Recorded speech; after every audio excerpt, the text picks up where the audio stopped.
പുതിയൊരു വീഡിയോയിലേക്ക് എല്ലാവർക്കും സ്വാഗതം. IPL ഓപ്ഷനെ കുറിച്ചുള്ള കൂടുതൽ അപ്ഡേറ്റ്സ് പുറത്തുവരുന്നുണ്ട്. IPL ഓപ്ഷൻസ് ഈ മാസം 24-25 തീയതികളിൽ ജിദ്ദയിലാണ് നടക്കുക എന്നുള്ളത് മുന്നേ റിപ്പോർട്ടുണ്ടായിരുന്നു. ഇപ്പോൾ അതിനെക്കുറിച്ചുള്ള കൂടുതൽ ഡീറ്റെയിൽസ് പുറത്തു വന്നിരിക്കുകയാണ്.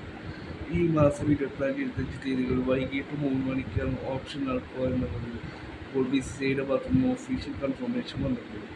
BCCI പ്ലേയേഴ്സിൻ്റെ കാര്യത്തിൽ ഷോർട്ട് ലിസ്റ്റ് ചെയ്തിട്ടുണ്ട്. 574 പ്ലേയേഴ്സാണ് ഈ വർഷത്തെ ഓപ്ഷനിൽ പങ്കെടുക്കുന്നത്. അതിൽ 366 ഇന്ത്യൻ പ്ലേയേഴ്സും 208 ഫോറിനേഴ്സും 3 ഓവർസീസ് പ്ലേയേഴ്സുമാണുള്ളത്. 312 അൺക്യാപ്ഡ് പ്ലെയറും 70 ഫോറിനേഴ്സ് അൺക്യാപ്ഡ് പ്ലേയേഴ്സും 81 2 കോടി രൂപ വിലയുള്ള പ്ലേയേഴ്സും ഈ വർഷത്തെ ഓപ്ഷനിൽ പങ്കെടുക്കുന്നു.